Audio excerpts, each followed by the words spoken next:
వేష నిను హిమగిరి వరసుత ప్రేమ పాశమున పిలువంగా యోగి వేష నీ మనసున కలకద రాగలేశమైనా హే మహేష నీ భయద పదాహతి దైత్య శోషణము జరుపంగా భోగి భూష భువనాళిని నిలుపవ అభయ ముద్రలోనా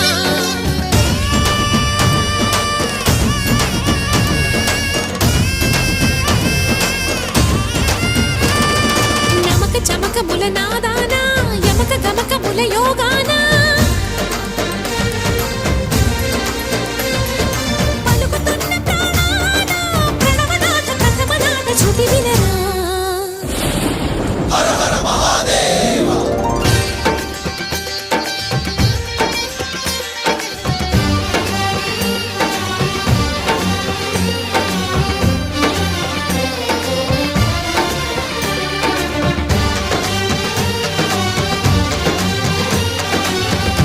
హలో అండి.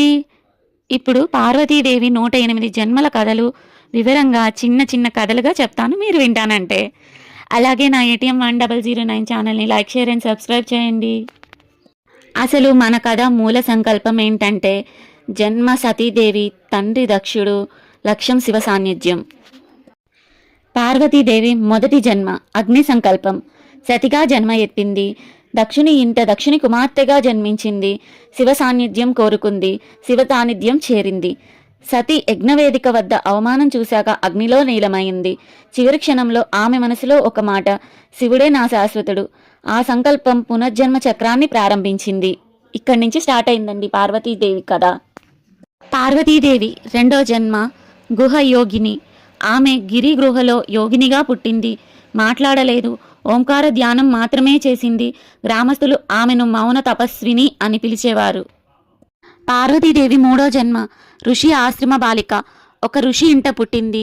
చిన్న వయసులోనే లింగాన్ని మట్టితో తయారు చేసి పూజించింది. ఆమె ఆటే పూజ చేయటం అండి. పార్వతీదేవి నాలుగో జన్మ పంచాగ్ని వ్రతం. ఎండలో 5 అగ్నుల మధ్య కూర్చుంది. వానలోనూ కదల్లేదు. దేహం బలహీనమైంది. సంకల్పం బలపడింది. పార్వతీదేవి ఐదవ జన్మ చంద్రదీక్ష.